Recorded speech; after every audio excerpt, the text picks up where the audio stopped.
한 남자가 어느 여성과 결혼을 했습니다. 그리고 그 남자는 곧 사라져 버렸어요. 그런 몇 개월 후에 나타났습니다. 분노한 그 여성이 얼마나 화를 냈겠어요. 그러니까 이 남자가 하는 말이, 왜 내게 화를 냅니까? 우리는 결혼한 사이입니다. 나는 몸은 떨어졌지만 여전히 당신을 사랑합니다.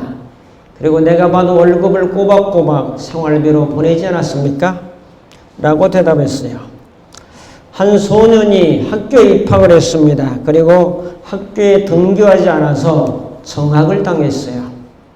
교사가 가정을 방문해서 왜 학생이 학교를 나오지 않느냐 그랬더니 그 어머니가 이런 말을 합니다. 요즘 우리 아이는 집에서 열심히 공부를 하고 있습니다. 학교든 집이든 장소가 뭐가 그리 중요합니까? 이 아이가 열심히 공부한다는 것이 제일 중요하지 않습니까? 그러면서 이 아이는 인류대학에 입학할 것이니 염려하지 마십시오라고 선생님에게 이야기를 했습니다. 한 청년이 군대에 들어갔습니다. 훈련을 하기도 전에 청년은 사라졌는데, 특히 언제 사라졌냐면은 사격할 때 사라졌어요. 겁나게 체포된 청년이 큰 소리로 외쳤습니다. 저는 사격 선수입니다. 사격 선수. 훈련받은 당신들보다도 더 훨씬 총을 잘 쏘고 노련합니다. 그런데 굳이 훈련을 받을 필요가 있습니까? 이렇게 대답을 했습니다. 어떤 사람이 예수를 믿기로 하고 또 세례를 받으면서 교회에 등록을 했습니다. 그는 주일 성수도 하지 않고 봉사도 하지 아니하고 헌금도 하지 않았습니다. 그리고 항상 당당하게 말을 합니다. 꼭 교회를 가야만 됩니까? 하나님은 어디든지 계신 하나님인데 내가 있는 곳에서 마음으로 하나님께 예비하면 되지 않습니까? 하나님은 마음의 중심을 보고 싶어 하지 않습니까? 11조를 꼭 해야 됩니까? 신앙생활에 돈이 그렇게 꼭 중요합니까?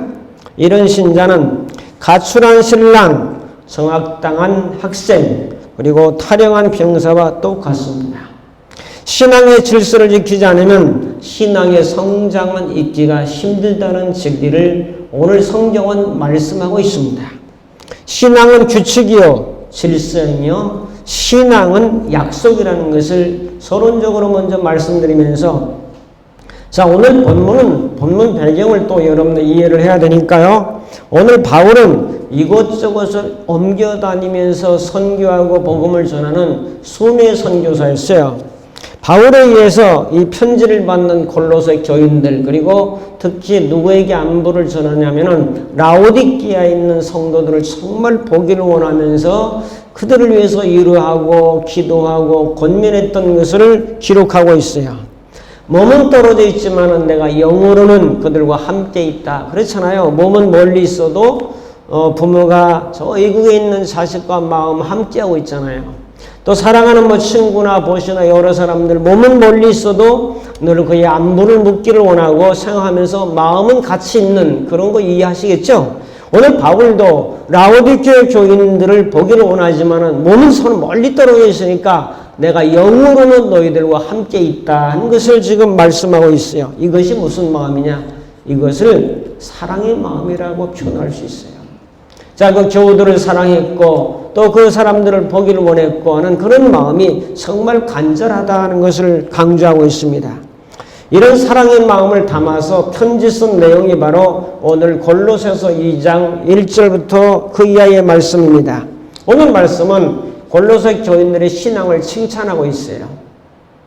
물론 책망하는 경우도 있지만은 오늘 말씀은 칭찬하는데 크게 두 가지입니다. 5절 보시면은 이는 내가 육신으로는 떠나 있으나 심령으로는 너희와 함께 있어 너희가 질서 있게 행함과 그리스도를 믿는 너희 믿음이 굳건한 것을 기쁘게 여긴다. 두 가지예요. 하나는 그 골로새 교인들이 아주 모든 면에서 질서 있게 생활하는 것. 한 가지는 믿음이 아주 굳건한 것. 이것을 바울은 칭찬을 해주고 있습니다. 자, 오늘 저는 뭘 강조하려고 하냐면 한 본문에서도 강조점이 많아요. 근데 오늘 저는 질서라는 그런 측면을 가지고 여러분에게 말씀드리면서 신앙의 질서가 참 중요하다 하는 것을 가지고 은혜를 나누려고 합니다. 질서는 이제 제가 전반적으로 넓게 말씀을 드립니다. 첫째, 창조의 질서가 있습니다. 한번 따라합니다. 창조의 질서. 자, 창조에도 질서가 있더라. 하나님이 모든 걸 만드셨죠. 하늘도 땅도 지구도 식물도 동물도 곤충도 기어가는 개미까지 다 만드셨는데 질서 있게 만드셨다는 거죠. 이 창조 질서를 깨달으면 하나님을 안 믿을래야 안 믿을 수가 없는 거예요. 이게 저절로 이렇게 돌아가냐? 여러분, 저절로 돌아간다는 그 믿음은 정말 대단한 믿음이에요. 저절로란 있을 수가 없어요. 그냥 놔두면 건물도 거미줄 끼고 파괴적이에요. 사람도 그냥 교육하지 않고 놔두면 굉장히 파괴적인 사람으로 바뀝니다. 그러므로 질서 있게 행한다는 것은 대단히 중요한데, 이 지구상에는요, 식물이 35만 종이 있습니다. 상당히 많죠. 나무 종류 전부, 풀 종류, 꽃 종류 전부 합하면은 지구상에 현존하는 식물이 35만 종. 자, 동물은 얼마나 있을까? 곤충, 기어가는 거 이런 다 포함해서 다 동물로 묶어서 150만 종이 있습니다. 어마어마하게 많죠? 자, 이런 것들이 저절로 되었습니까? 그리고 저절로 살아갑니까? 이 흰개미들이 집을 짓는데 얼마나 견고하게 높게 짓냐면은 사람도 그렇게 못 지을 정도로 정교하게 짓는다고요.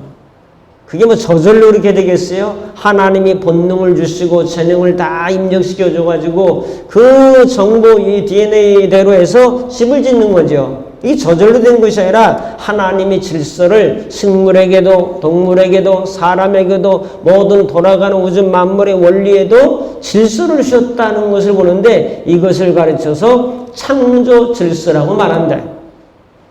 창세기 1장 1절 같이 볼 것도 없죠. 태초에 하나님이 천지를 창조하셨네. 무엇대로 질서 있게 창조했다는 것을 오늘 저는 강조합니다. 자, 신명기 4장 32절은 같이 한번 읽어볼까요? 신명기 4장 32절. 내가 있기 전 하나님의 사람을 세상에 창조하신 날부터 지금까지 지나간 날을 상고해보라. 하늘 이 끝에서 저 끝까지 이런 큰 일이 있었느냐? 이런 일을 들은 적이 있었느냐? 창조하신 날부터 지금까지 지나간 모든 걸 한번 상고해보면은 이런 일을 행하신 분이 하나님이다. 근데 거기에는 질서가 있었다는 것을 강조하고 있습니다. 자, 그래서 이 세상 돌아가는 이거 뭐든 지구가 돌아가는데 행성이 와서 충돌한다고 하면 지구는 아마 박살났을 거예요. 그러나 수천 년의 세월이 지나가도 박살나지 않고 있는 것은 하나님이 다 궤도를 정하시고 너는 이런 속도로 이렇게 여기까지만 돌아라, 너는 이렇게만 돌아라, 이렇게 다 질서를 정해주셨기 때문에 지구는 지금 존재하고 있다는 거죠. 자, 아프리카 정글을 탐험한 학자들이 있었습니다. 그러면서 실험을 한번 해봤는데 재미나는 실험을 했어요. 무슨 재미나는 실험을 했냐면은 이제 거기 있는 짐승들을 한 종류씩 한번 없애보자. 어떤 현상이 이 정글 안에 일어나겠는가. 그래서 실험을 했는데 먼저 새를 없애보기로 했어요. 새를 다 없앴어요. 죽이기도 하고 쫓아버리기도 하고. 새가 없으니까 이 정글 안에 공동묘지처럼 적막감이 흐르는 거예요. 좀 산에는 새가 노래를 해줘도 정글에도 보면은 노래도 좀 해줘야 되는데 노래가 없으니까 아주 적막한 거예요. 좀 이상하다. 그래서 이제 원숭이들을 쫓아내기 시작했습니다. 원숭이 이것저것 하면서 막 풀도 엉망진창으로 만들고 하는 것 같이 느껴져서 원숭이를 쫓아냈어요. 자, 원숭이를 쫓아내기 시작해서 놀라운 일들이 벌어져요. 좀 이상하다. 그래서 뱀들을 다 쫓아버렸어요. 그랬더니 천적이 없어진 쥐들이 그 숲에서 판치며 날뛰기 시작했고, 쥐들 때문에 이제 해충을 잡아먹었던 벌레들이 점점 없어짐으로써 숲이 병들어 죽어가기 시작했다는 거예요. 자, 우리가 보기에는 저 곤충은 없는 게 좋겠어, 원숭이는 없는 게 좋겠어, 또 저 해충 같은 건 없는 게 좋겠어. 이거 다 천적 관계로 하나님이 만들어 놔가지고 그 숲을 유지하기 위한 질서로 하나님이 다 만들어 놓으셨는데, 이 질서를 무슨 질서? 창조 질서라고 한다는 거죠. 창조 질서. 자, 이 실험을 통해서 학자들은 놀라운 사실을 깨달았어요. 뭘 깨달았느냐? 하나님께서 만드신 자연은 창조물은 서로 공존할 때 아름다움을 유지할 수가 있다. 하나만 번성한다더니 나머지가 죽는다 하면 같이 파멸에 빠져 죽을 수밖에 없다. 사람도 마찬가지예요. 사람도 함께 더불어 사는 존재지 한쪽은 완전히 죽고 한쪽만 산다면 파멸로 갈 수밖에 없다는 것을 소개하고 있습니다. 하나님께서 창조하신 우주 만물 모든 자연 할 것 없이 질서가 있다. 이 질서를 만드신 분은 하나님이신 줄로 믿습니다. 이걸 믿어요. 하나님이 그렇게 질서를 만드셨다는 거예요. 자, 질서대로 만드시지 않았다면 우리는 고통에 빠질 수밖에 없어요. 그래서 우리는 하나님의 질서를 생각 안에서 그것을 매일 보고 있어요. 지금 장로님 기도하신 대로 낙엽이 떨어지고 입동이 지나면서 겨울이 서서히 다가오고 있죠? 이게 하나님의 질서예요. 사계절은 질서라고요. 이 질서를 우리는 경험하고 보고 있어요. 추수가 다 끝났죠? 그것도 질서대로 봄, 여름, 가을에 추수해서 다 창고에 들이면서 질서를 경험하고 질서를 보고 있는 거예요. 그래서 우리는 하나님의 창조의 질서를 보고 감사해야 돼요. 또 때로는 감동해야 돼요. 감격해야 돼요. 감탄해야 돼요. 이 네 사감을 제가 늘 말하잖아요. 감사, 감격, 감동, 감탄. 천지 만물, 구름을 바라보며 저 낙엽을 바라보며 이 하늘의 별을 바라보며 우리는 이런 마음을 가지고 산다는 것은 창조의 질서로 인정하고 믿고 깨닫고 산다는 증거가 아니겠습니까? 자, 제주도의 푸른 하늘을 바라보고 청정역에서 불어오는 바람을 제가 느껴본 적이 있는데, 이야, 그 바람을 쏠 때 얼마나 신선하고 맑고 미세먼지도 없고 저 남쪽에 있으니까 중국 저 위에서 오는 바람이 별로 미치지 않으니까 얼마나 바람이 신선한지요. 정말 감사했다고. 창조의 질서를 느꼈다고요. 백두산에 가서 천지의 푸른 물을 바라보면서 민족의 영산이라고 하잖아요. 그 민족의 영산에서 불어오는 바람과 그 장관을 바라보면서 이야, 하나님이 우리나라 이런 아름다운 산을 주시고 거기서 투명강도 흐르고 압록강도 흐르고 거기 중국으로 흘러가는 그 장백산이라는데 거기 또 강이 하나 또 생겼어요. 여러 강들을 만들면서 이런 그 아름다운 모습을 바라보면서 질서대로 이것도 무너지지 않냐고 옥자는 말하기를 언젠가는 백두산이 화산 폭발해가지고 무너질 것이다 그런 얘기도 하는데 아직 안 무너졌어요. 질서대로 하나님이 잡고 있기 때문에. 자, 장가계를 가보기 전에는 산안 논하지 말라고 제가 농담 섞인 말로 하는데 장가계가 얼마나 멋있고 아름다운지 우리나라 산은 비교가 안 되더라고요. 장가계 가보신 분도 많이 있지만은 야, 멋있는 산이다. 이게 뭐예요? 다 하나님이 창조질서 원리대로 만드셔서 인간이 보고 감동과 감탄하면서 뭘 보라고? 그것을 만드신 분이 누구냐? 하나님이라고 그러는 걸 깨닫고 하나님 믿으라고 그렇게 아름답고 멋있는 걸 주셨는데 그걸 쏙 빼버리고 멋있다, 아름다다, 이야 감탄하고 끝난다면 창조의 질서까지는 못 가는 사람이죠. 우리 모든 믿음의 사람들은 창조의 질서를 통해서 하나님 아버지 살아계심과 능력을 바라보시며 믿는 우리 모두가 되기를 축복합니다. 여행 가서도 야 멋있다, 아름답다 뭐 이 정도로만 끝나면 되겠습니까 여러분? 이집트의 사막에 가보면은 하늘에서 석류알처럼 진짜 석류알처럼 하늘의 별이 꽉 박혔어요. 우리나라처럼 한 20-30개 보이는 게 아니라 하늘에 꽉 박혔어요. 그런 모습을 보면서 저 별이 어떻게 저렇게 많은가? 저게 저절로 생겼겠는가? 저절로 생긴 게 아니라 하나님이 만드셨다. 질서대로 만드셨다는 것을 우리가 자연을 통해서 여행을 통해서 얼마든지 경험하고 볼 수 있다는 거죠. 그래서 저는 산에 가면 찬송가를 꼭 한절합니다. 여러분과 같이 한번 주겠습니다. 주 하나님. 이건 제가 여러분 산에 등산 가죠? 가슴에 햇길이 가서 야 아름답다 멋있다고 밥 먹고 오는 것이 아니라 이 찬송을 꼭 한 곡씩 부르고 오시기를 제가 주님의 이름으로 명령합니다. 이거는 뭐 억지 재지는 게 아니니까 주 하나님 지으신 모든 세계 제가 부르는 노래 산에 가서 들에 가서 하나님은 지으신 모든 세계 내 마음속에 그리워볼 때 하늘의 별 울려 퍼지는 내 손 주님의 권 우주의 찬양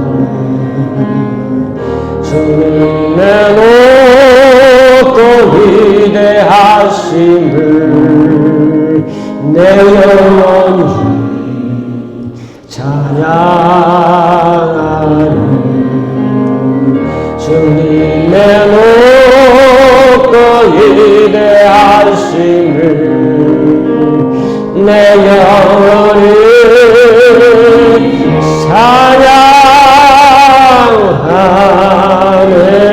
찬양하네.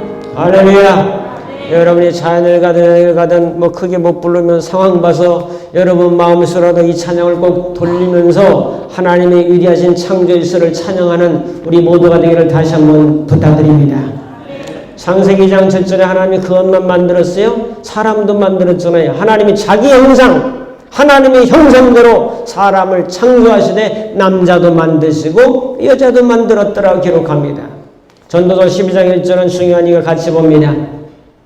전도서 12장 1절에 보면 너는 청년의 때에 너희 창조주를 기억하라. 곧 권고한 날에 이르기 전에 나는 아무 낙이 없다고 할 해들이 가깝기 전에 너 하나님 창조주를 기억하라는 말씀.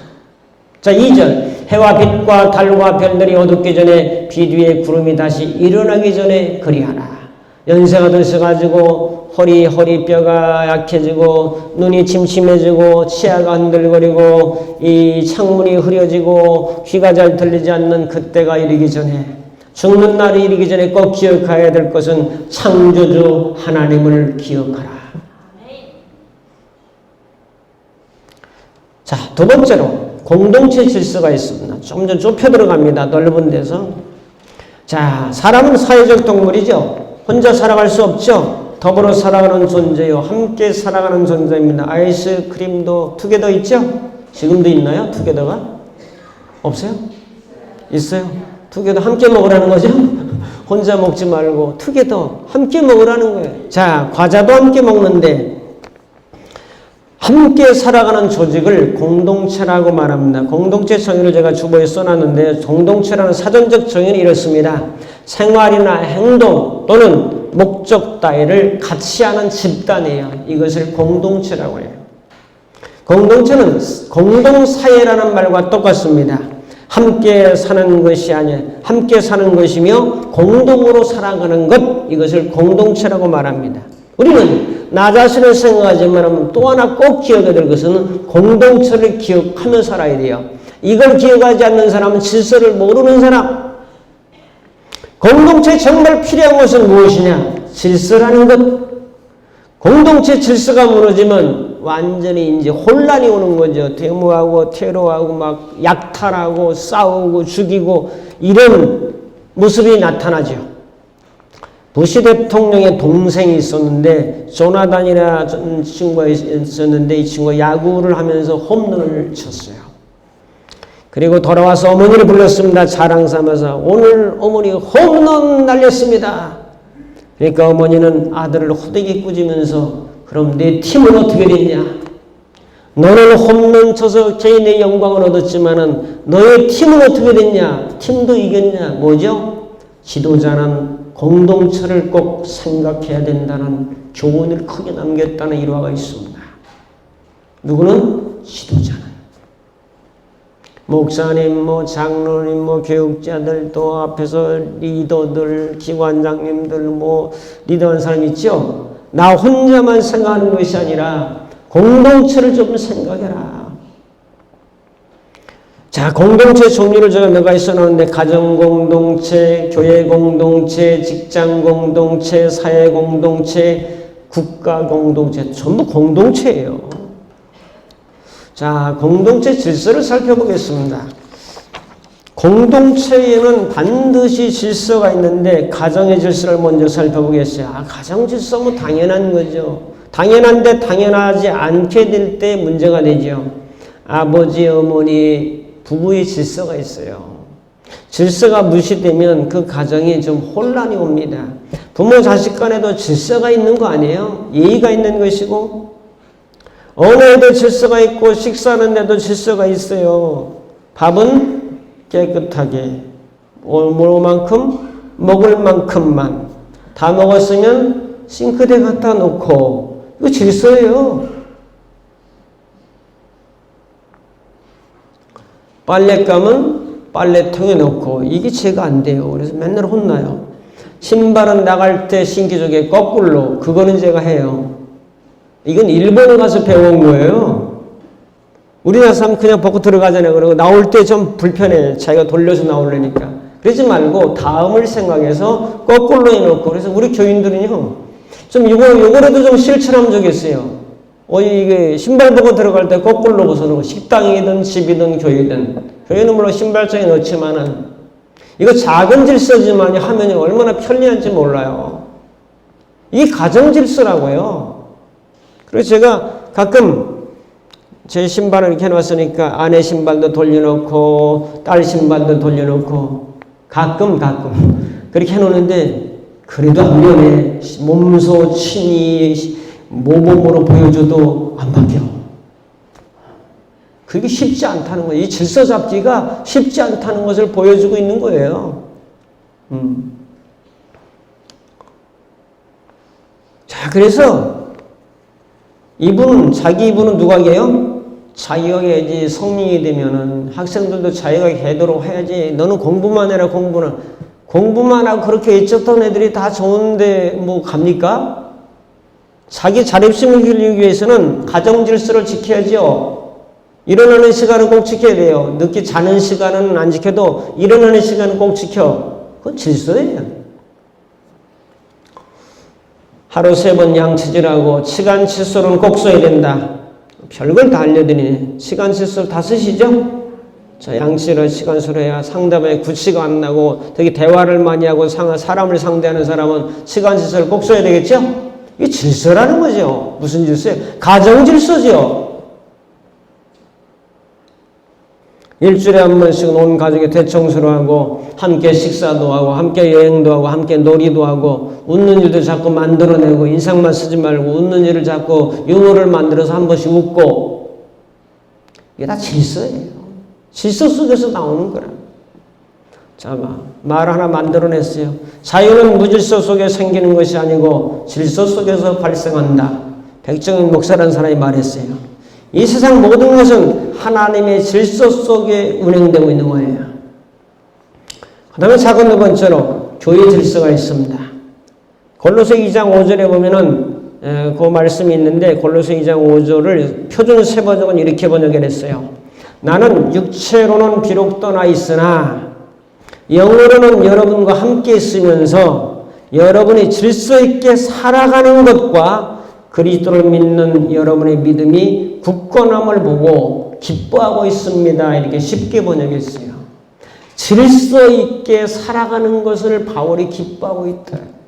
여러분들이 질서 있게 살아가는 모습을 하나님이 보시면 하나님이 기뻐하신다.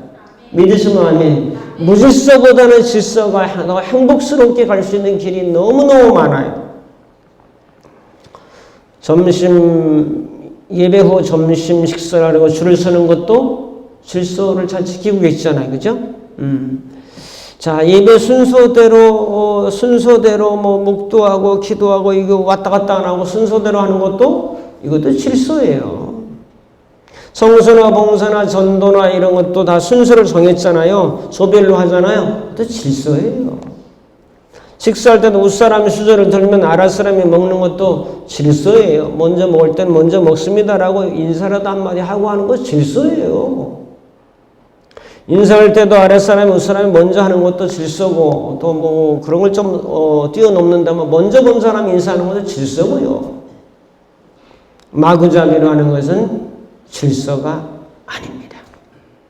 고린도전서 14장 40절은 너무 중요한 말씀이에요. 같이 볼까요? 고린도전서 14장 40절 같이 봅니다. 모든 것을 품위 있게 하고 질서 있게 하라. 모든 것을 가정이나 교회나 먹든지 마시든지 무엇을 하든지 또 나가서 뭐 운동을 하든 뭐 놀이를 하든 어디 여행을 가든 뭘 하든 모든 것을 질서 있게 하라.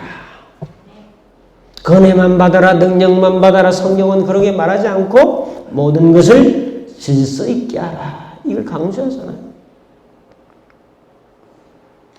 골로새 2장 5절에 나오는 질서는 본래 균열이나 흐트럼이 없는 군대의 행렬. 가끔 뉴스에 보면은 이북 사람들 척척척 얼마나 잘 맞아요.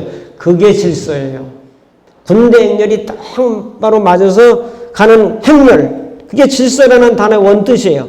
골로새 교인들이 잘 훈련받은 그런 병사처럼 교회를 거짓된 교리와 거짓된 그 말로 교란시키는 거짓 교사들의 가르침이 많았던 그 시대에도 불구하고 균열이나 또는 어떤 흐트러짐이 없이 신앙의 정도의 길을 잘 걸어가는 것을 그 질서를 보고 바울은 칭찬하고 있어요. 뭐 우리 교회도 신천지가 들어와서 몇 사람이 그리 갔어요. 그래도 여러분 다 안 가고 말이에요. 질서를 잘 지켜가지고 이 계신 것은 오늘 말씀처럼 대단한 질서를 유지하고 있는 거예요. 그런 얘기라고. 자, 굳건하다는 말은 질서 같은 군대용어로 견고한 전선을 잘 굳게 지켜나가는 것을 이제 굳건한 믿음이라고 바울은 표현하고 있어요. 그러므로 본 구절은 골로새 교인들이 거짓 교사들의 유혹과 공격에도 불구하고 흔들리지 않냐고 굳건한 믿음을 가지고 질서를 지켜나가는 것을 지금 칭찬하고 있어요. 여러분이 힘든 일이 없겠어요? 어떤 날은 병도 걸리고 어떤 날은 수술도 하고 어떤 날은 환난도 만나고 부도도 만나고 경제적 위기 속에서도 예수를 저버리지 않냐고 교회를 수십 년 동안 섬겨나가면서 꿋하게 나가는 것은 질서를 지키는 것이요 굳건한 믿음인 줄 믿습니다. 사람이 이런 신앙 자세가 필요하잖아요. 이 질서가 필요하잖아요. 그 다음에 이제 작은 세 번째로 생활의 질서가 있습니다. 인생이 살아가는 것을 생활이라고 말합니다. 전부 생활이에요. 생활은 개처럼 살면 됩니다. 무슨 개요? 기어가는 개, 단어는 같은데 그 개처럼 살면 돼요. 자, 읽어드리면 아실 거예요. 깔끔하게, 단정하게, 깨끗하게, 아름답게, 멋있게, 향기롭게, 사랑스럽게, 은혜롭게 전부 뭐예요?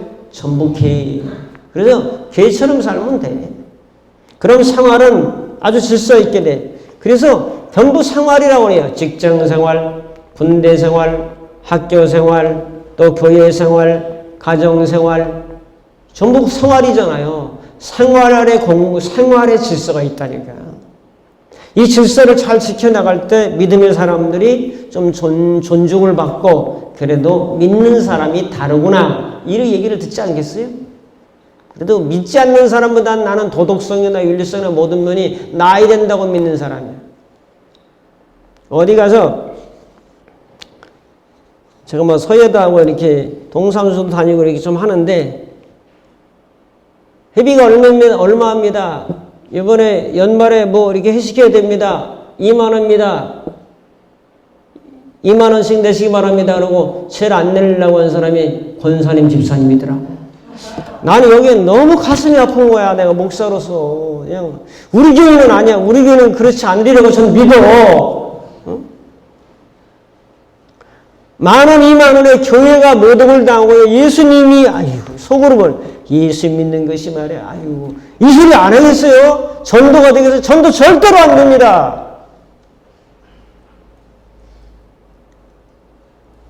1만 원, 2만 원에 여러분 인생이 날아갑니까?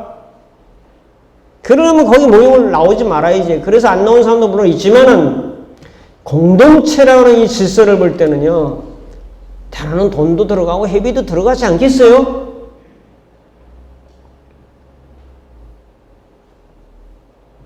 동유럽 갔을 때 제가 이제 카메라 이만한 거 메고 다니니까 우리 조 목사님이 사주신, 그래도 조 목사님이 돈은 안 줬지만 사줬어. 이거 잘하는 그거 메고 다니니까 사진을 잘 찍는 줄 알고 나보고 사진 찍어. 아니 이거 메고 다니니까 다 자기보다 당연히 잘 찍지. 휴대폰으로만 찍지만은 한 1000장을 찍어줬어요.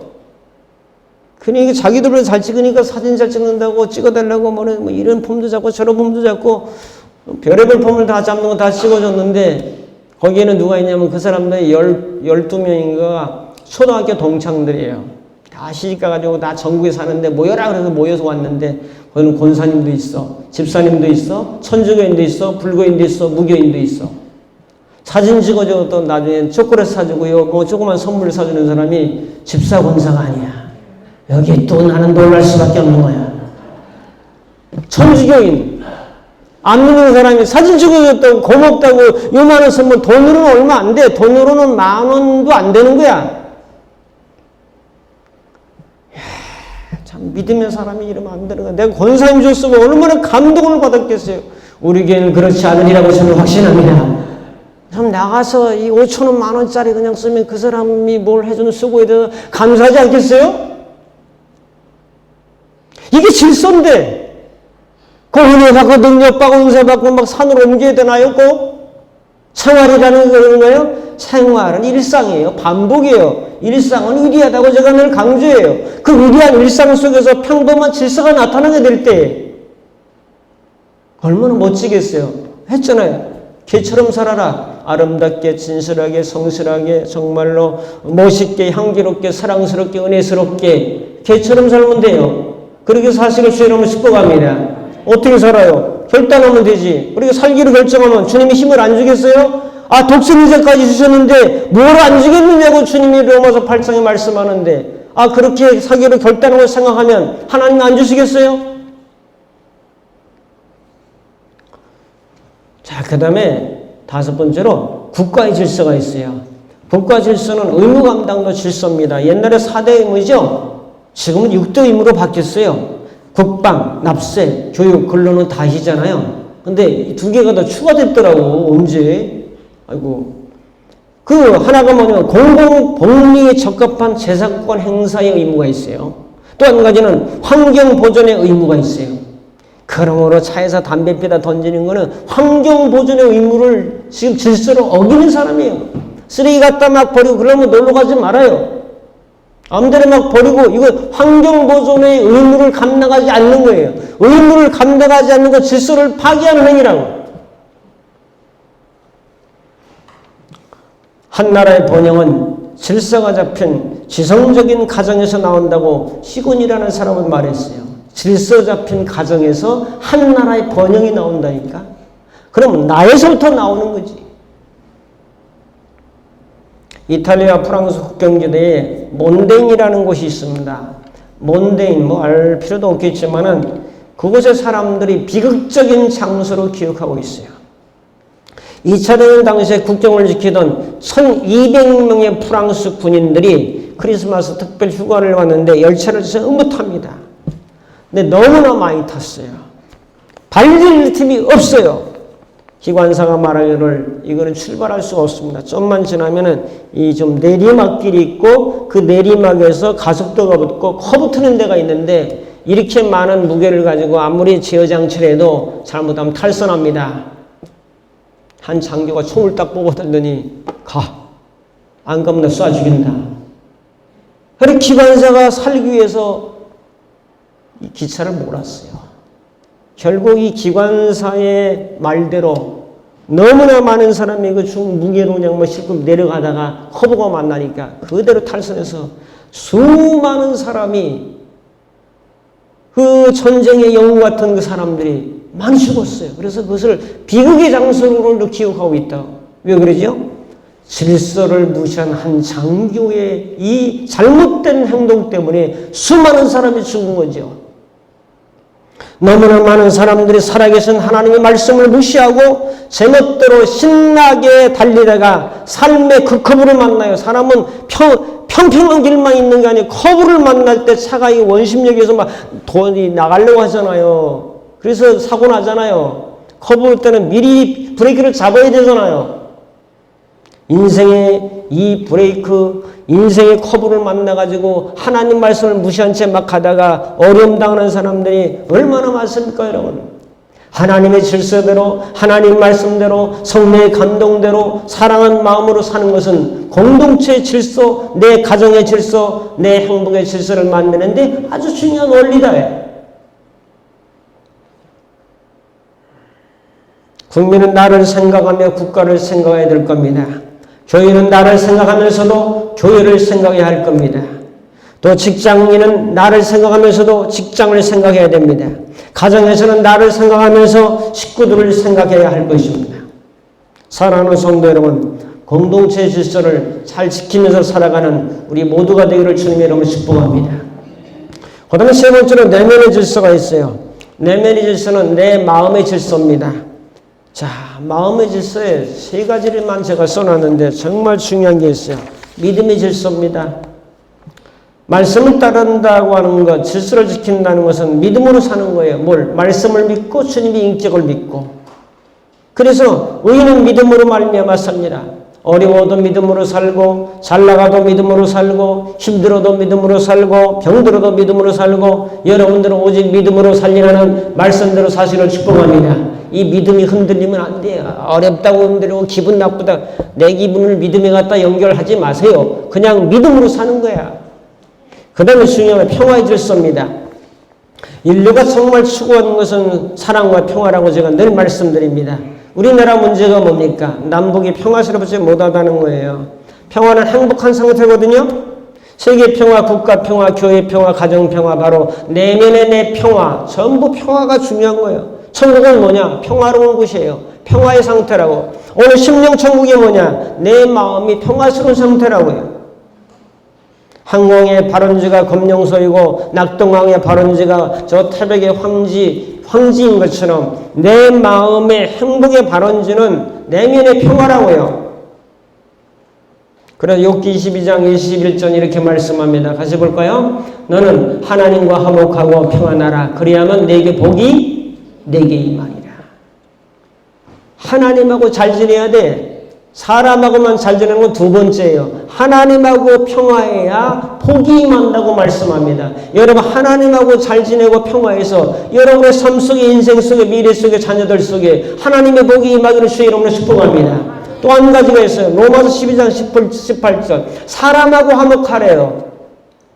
사람하고 절대 싸우려고 들지 말아요. 사람하고 막 기분 나빠도 교회 안에서 그러려고 하지 마세요. 아예 그런 생각을 하지 마세요.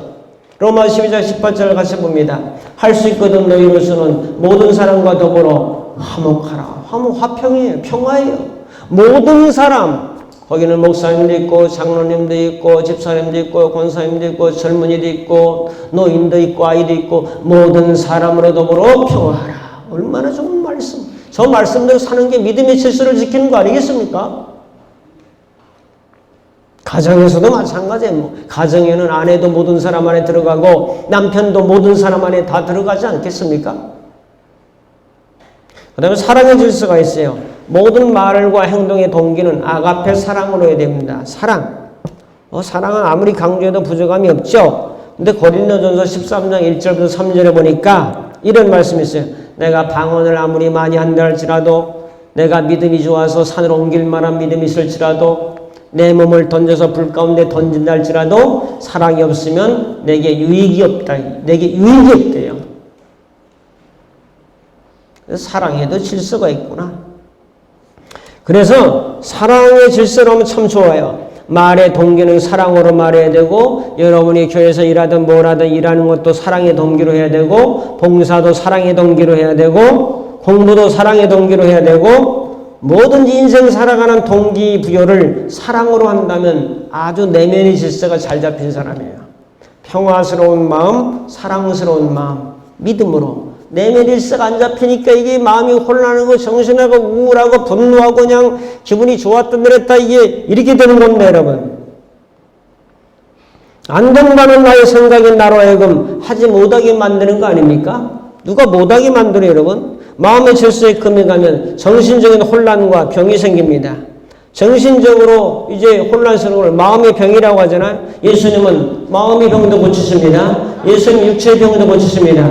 예수님은 모든 질서를 만드는 분이기 때문에 병이 뭐예요? 질서가 어긋난 거잖아요. 질서가 좀 삐뚤어진 거잖아요. 이걸 바로 잡는 게 예수님이잖아요. 이게 구원의 역사잖아요. 정리합니다. 오늘 말씀은 질서의 복입니다. 질서를 선택하시겠습니까? 무질서를 선택하시겠습니까? 우리 모두 질서의 사람으로 살아갑시다. 질서를 깨달으면 안정과 평화와 사랑과 행복이 싹트게 됩니다. 창조 질서, 공동체 질서, 그리고 세 번째는 내면의 질서를 잘 지키며 살아가자고요. 질서 안에 자유도 있고 행복도 있고 평화도 있습니다. 천국은 질서가 있는 것이요. 무질서가 있는 곳은 파괴가 일어날 뿐입니다. 사랑하는 성도들 여러분, 우리 모두 질서의 승리자가 다 될 수 있기를, 질서의 행복자가 다 될 수 있기를 주님의 이름으로 축복합니다. 기도하겠습니다. 고마우신 아버지 하나님, 여기 머리숙인 모든 심령들 질서의 승리자가 다 될 수 있도록, 질서의 행복자가 다 될 수 있도록